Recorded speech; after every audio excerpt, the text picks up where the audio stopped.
Hello, my name's Vic Gilgis. I'm making this podcast to attempt to help you with worries, things that are getting you down, through and to help myself because this does. Uh, and the way I'm going to do it today is by making more explicit the three principles that Sydney Banks uncovered. His insights into what the principles are. Now, I want to give you my understanding and some stories around it to make it, hopefully, to bring it into life. But essentially, what we're talking about here is that we think our circumstances, if they do upset us, create our feelings. But in actual fact, that's not true. It's our thoughts about our circumstances, and that's a big difference, that create our bad feelings. But the reason that we think it's the outside world is because when we have a thought and we get upset about stuff that happens to us, which is natural, we believe our thoughts because it's us that's thinking. And so when you start to understand this, and it's not as if to say that you're to blame, what I'm trying to do is to give you to deepen your understanding of what's going on here, because once you get that or understand that, then you understand. Well, what I've not mentioned is that when we have bad thoughts, that we get bad feelings, and then what happens is that we look at we say, oh, I feel terrible about X, Y, and Z, what's happened to us, or what's happening in our life, or what somebody said to us, etc., etc. And we start to delve into those thoughts as to why is this happening to me? And so all it does is keep us stuck in a thought situation, which, we may think we get some answers to it, but if we really got some answers to it all, then we would get better. In other words, if our thinking helped us, then it would help us, but it doesn't work. But we convince ourselves, because of the way we're built, that we can do this, and the proof is in the pudding. And when I talk about the proof is in the pudding, I'm going to show you a pudding where the proof is, if you see what I mean. I hope so, anyway. So what I mean is that when we have a bad feeling, and we mess around in that and what's the word, dissect it and get morose about it. Why is this happening to me? Now, when we see through the fact, and it is a fact, that thoughts create feeling, and that our thoughts are, I hate to say this because you're not going to believe this, I hope you believe it, but our thoughts are not real. They're what we think, and we can think anything. And I'm not going to go into that, but try it out yourself. Anyway. So when we see that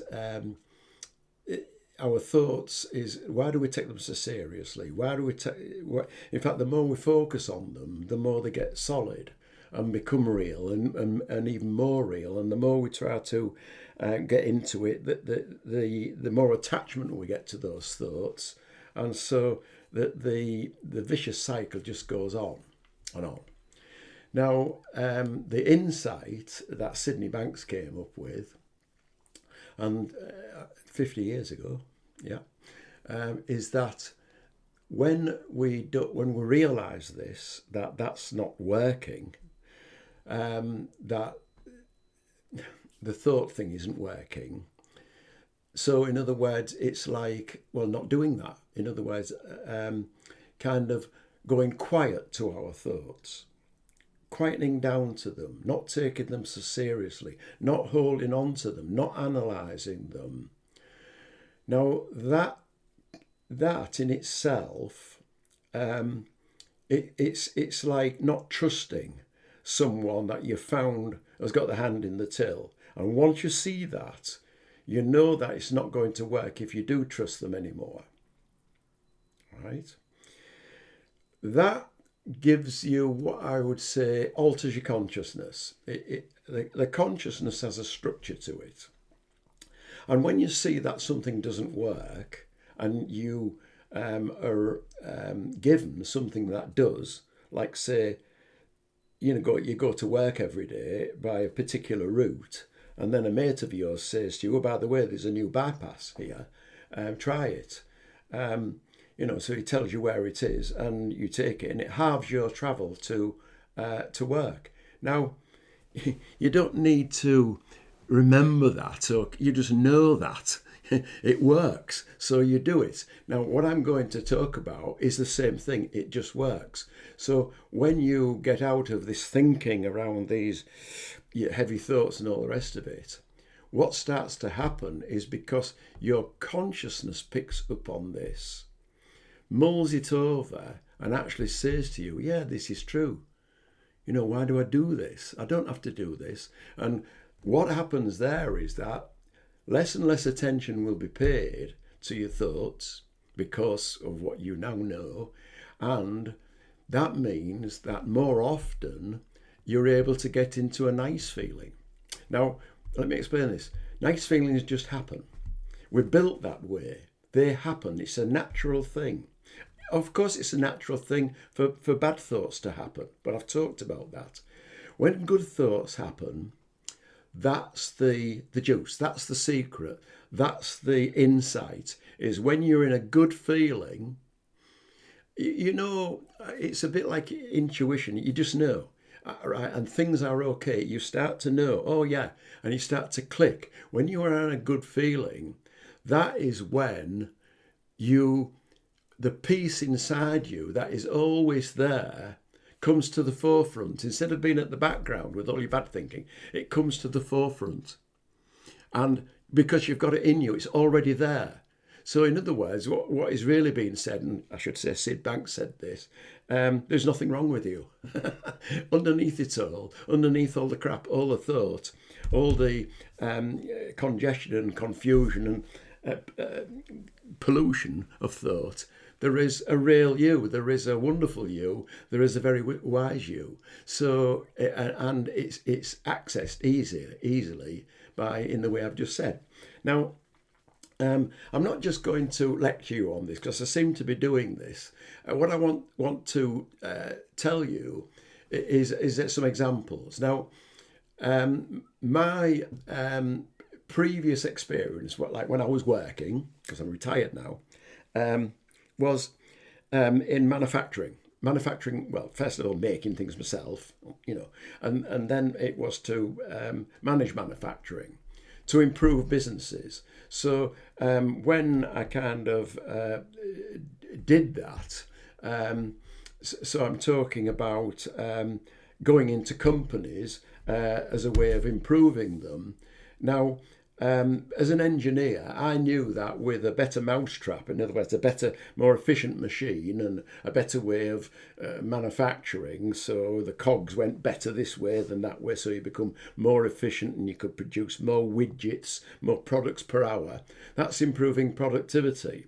But I learned very quickly that if you improve the culture of the company, instead of getting like 5-10% improvement in productivity, if you improve the culture, and by that I mean that people wanted more to come to work and were happier in work because they felt respected and understood, right? That type of culture, you got much more out of it than actually tweaking all what I would call the technical side of things.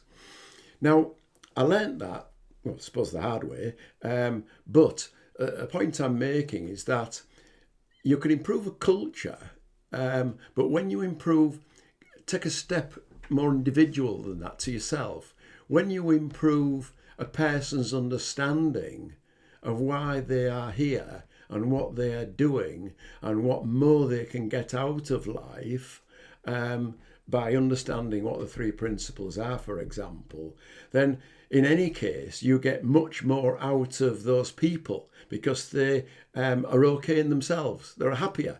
And when they come to work, they will naturally work with other people better. They will communicate better. They will enjoy work. Yeah, they will enjoy work even better.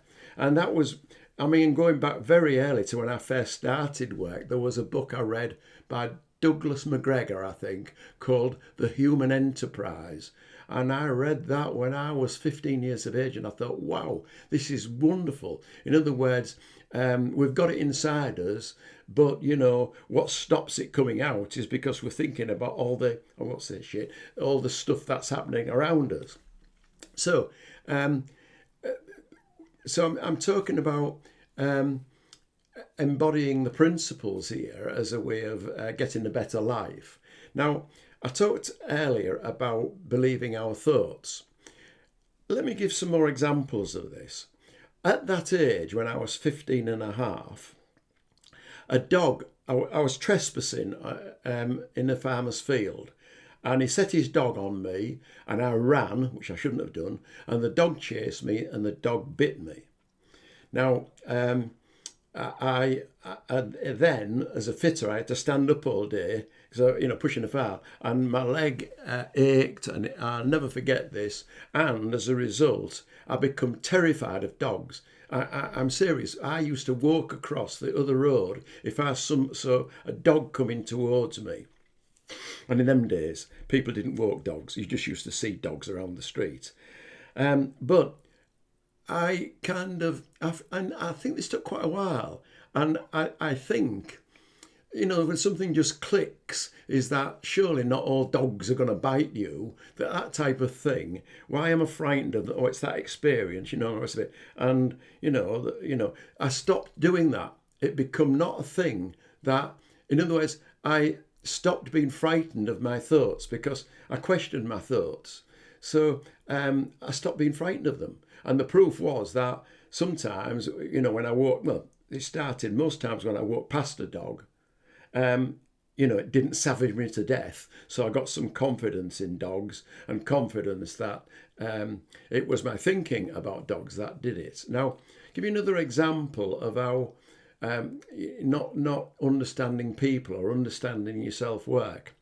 When I became a young manager, and this was in the aircraft industry, there was a chap, well, there was different things went on, but there was one chap on the shop floor, I'll never forget his name, Fred, who was an epileptic. I did not know this, and I should have known this, but I found what he did was he manufactured, they looked like a doggy bone, but basically he manufactured a piece of metal about that long, and the tensile, a machine pulled it apart to see how strong it was. And the reason that was doing was because when steel came into the company, the steel had to be tested to see if it was strong, how strong to specification. And poor Fred, he had to make these, what I call doggy bones, these pieces of metal that were put in this machine to pull apart.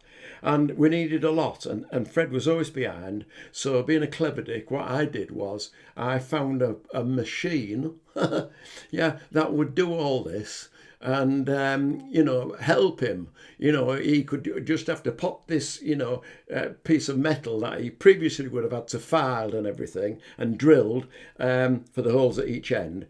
All he had to do was put it in this machine, and it would put this piece of metal in this machine, this billet, and it would make it. And so, you know, good old me, clever dick, you know, young thing, you know, trying to make his way in life on the shop floor. I went down to see Fred and said, oh, look, Fred, you know, I've got this wonderful machine. Look at it, you know, how shiny it is and what it'll do. It'll make your job easier. You don't have to do it. And basically, as I was talking to him, it just disappeared from view. And it disappeared from view because it collapsed. Now, I didn't know he was an epileptic. Which, I mean, how ridiculous it was that I didn't understand finding anything out about the person, giving him proper prior notice of all this. Because in Fred's mind, he thought, oh, there's this bloke off the shop, out of the offices, is going to, this machine's going to replace me. I'll be out of a job. And so I never considered the human aspect at all, being daft. But a lot of us are daft because a lot of managers and a lot of even the workforce don't really understand how they tick themselves or how others tick. And so that's the point I'm making, is that we need to start to, I think the basic word here is understanding. We don't understand what's going on, or we need to have some understandings, which is what the principles are about. Now, another example of this is that when I went into academia, this is after that, my job, well, I taught young managers, and one of the managers went to his boss because he'd learned from me this better approach, a particular approach to manufacturing. And he saw his boss, well, the director of his company, and said, oh, this would really work for this company. So the director says to him, oh, get Vic in. We'll have this particular approach to manufacturing adopted. Sounds really good through the company. Right. So there I was. Now, anyway, he asked me to contact him, which I did. And at the time, because I knew my stuff, I told him that this approach would not work for his company. It was the wrong type of approach, and there were other approaches. It was that sold on this particular approach because of his young employee had said it was the best thing since sliced bread, that he said, I don't care, Vic, I think this is good, blah, blah, blah. I want you to come and do it. So I said, yes. Now then, what happened was on the day I arrived, and I think it was a 4-day, it was nearly a week long course, full day. When I went into the company, the marketing manager stood in front of me because he'd heard about this and said to me, no way you're going to introduce this particular approach for the company because I don't think it'll work. Now then, I said to him, well, I get what you're saying, but, the boss wants it. And he says, it's wrong. I said, well, the boss wants it. The boss is paying me and I'm going to do it. And he did it. He tried to actually block my way into going into the room where the other managers were. So what I did was, now you're probably thinking, well, what a nutcase, and terrible, but I have a cunning plan. And the plan that I used was, over the next 4 days, I told them the ins and outs of this particular approach and what was wrong with it and what was right with it, what it could do, what it couldn't do. And then what I did on the last afternoon, I said to them all, well, do you really think that you need and want this particular approach in your company? And everybody, they kind of got it. No, it wouldn't have worked. But they now knew it wouldn't work. That's the difference. That's what I'm talking about with understanding. Once you understand something deeper, and what I'm talking about here with the principles is, and the principles are straightforward. You don't need to call it the principles. It is just understanding how we tick. So it's about an understanding of how we work, how thoughts beget feelings, because they do.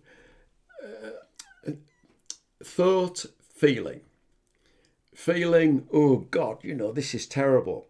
And once you're in this angst, because what we do with feelings that are bad, because we've had thoughts about them, we try to push them away, or we try to resist them, or we try to argue in our mind what we can do different. So we can go on lots of goose chases here, because that's what we're doing.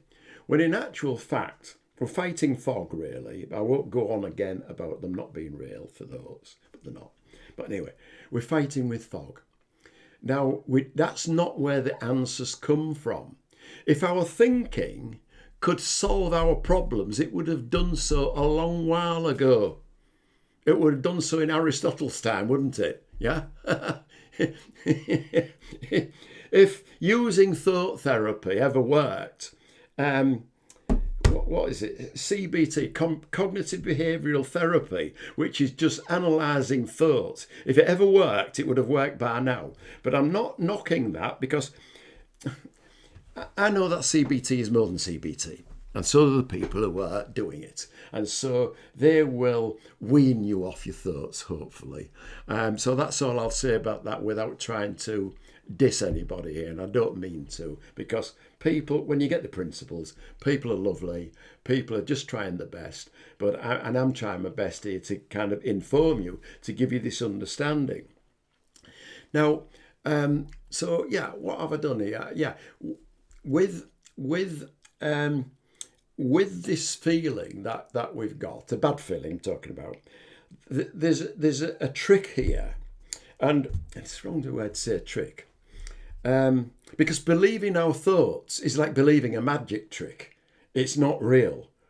And in fact, Sydney Banks, when he first started with the principles, because I think after 3 years I've heard that he called it the three principles, because prior to that, for 3 years, he called it the truth, because it is the truth. So this is what you're getting here, is what is the truth. Now, so instead of wrestling with those thoughts, which you're there doing so, is to realise that that's just not going to get you anywhere. That's where an epiphany might lie, an insight might lie. And what I've said is the structure of your consciousness, it kind of gets this a silly trick going on here. That's not going to work, because it's not stupid. What you've got inside you is wisdom. It's not stupid. And the penny drops, and once you start to see it, or I just used to, like, in a room full of people, you've only got like the system of manufacturing that I was trying to get them to understand wouldn't work for them. Once one person got it, they all got it. And so it takes sometimes longer than others, and it's nothing to do with intelligence. In fact, it's the opposite of intelligence. It's the opposite of using your intellect. It's getting out of your intellect, which tries to solve the problems. And there is another type of intelligence, which is a deeper intelligence, and I'll talk about that now. So when we talk about the bad thoughts, the bad feelings, then hopefully, and it will come to pass, as it were, wrong words, I'm not religious, but that you start to kind of say, oh, there might be something in this. And so what happens is you go quiet to your thoughts. So that thing that you were worried about assumes less importance. And instead of your reinforcing of that thing by trying to solve that problem, you just say, oh, mañana, let's sleep on it. Let's go down the pub, or I'll have a cup of coffee with my friends. Now then, that opens the doors then to fresh thought. Because all that stuff is all what's in your intellect is stale thought. Anyway, so I won't go on about Albert Einstein and all that type of thing. But fresh thinking is what you're capable of when you stop going into your archives of all your mind, of all what you think you know, and what have you, and how to solve it, and the books that you've read on all this lot. They get better in 3 stages of how to be happier, by stroking your pets or something. And that is lovely. Look, I love pets, and stroking pets just calm you down. But what I'm saying is it's the cart before the horse, because when you are calm inside, you go in, when you're okay inside, and that stillness comes upon you, then you become rested, then you become meditative, then you become at peace. We get it the other way around. We think we've got to go outside and do this and all that, and it helps. But it's not like going to the well, as it were, to get the fresh water. In other words, why drink bottled water, stale water, when you can get it from the spring?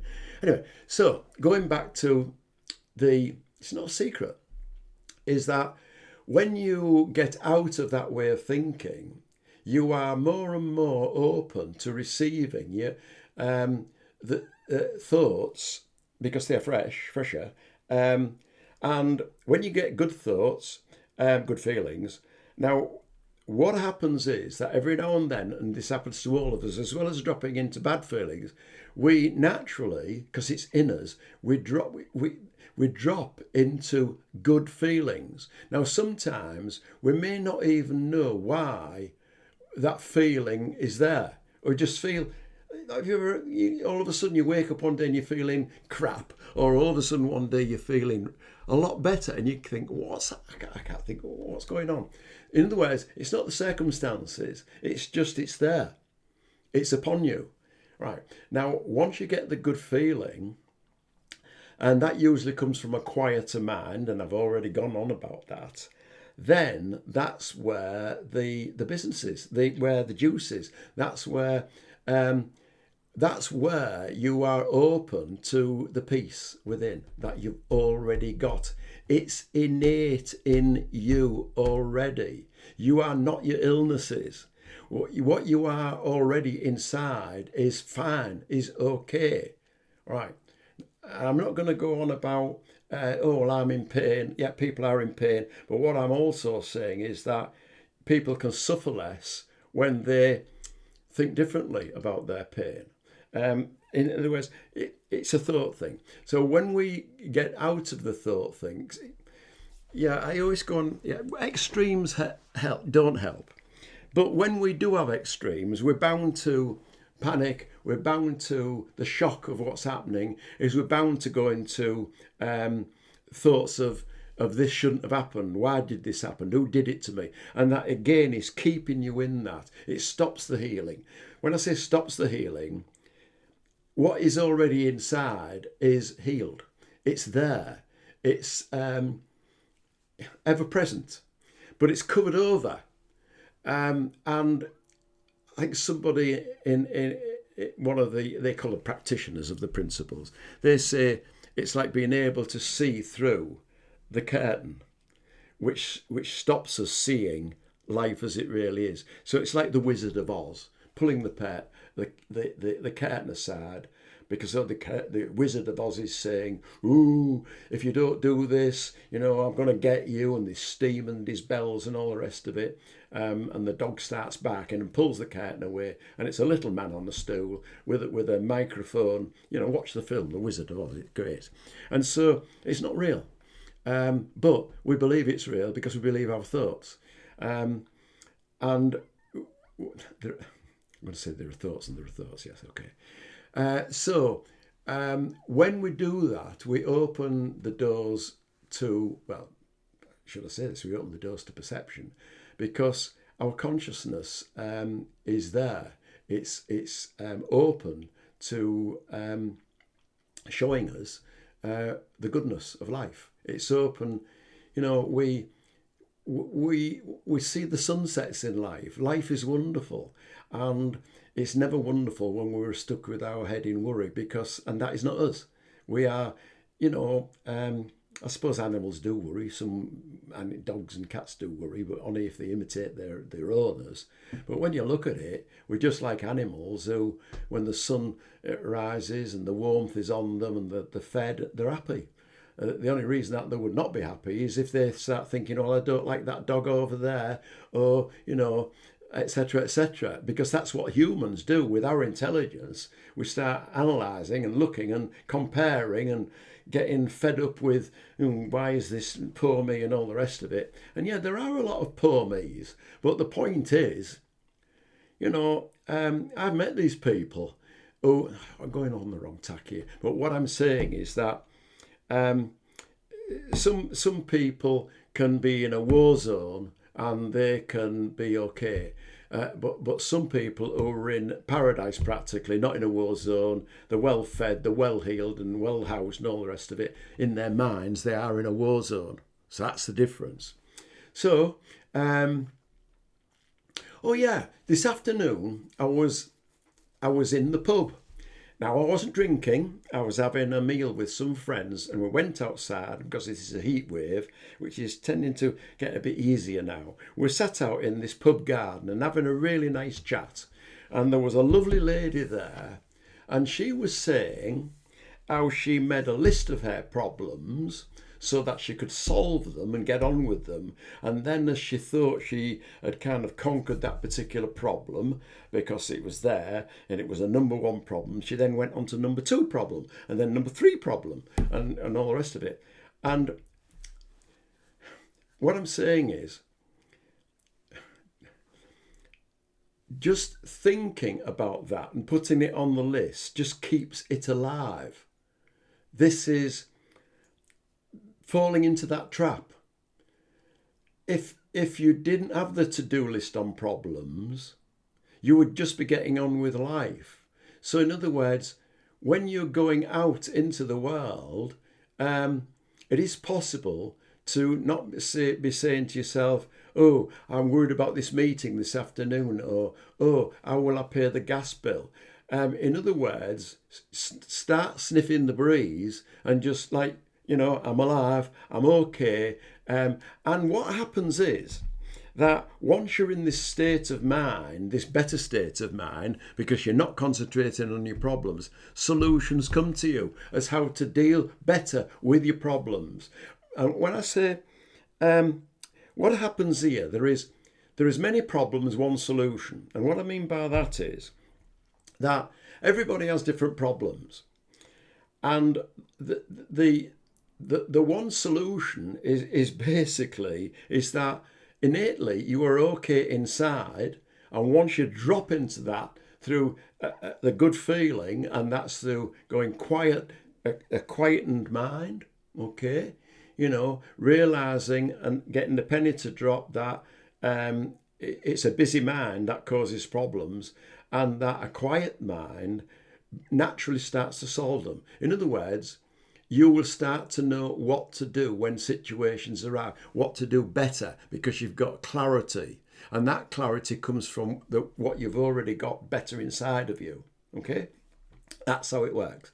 So what I would say is stop giving your bad thoughts house room, or resisting with your thoughts, or wrestling with your thoughts.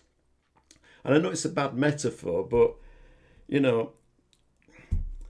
we eat stuff, we poo it out.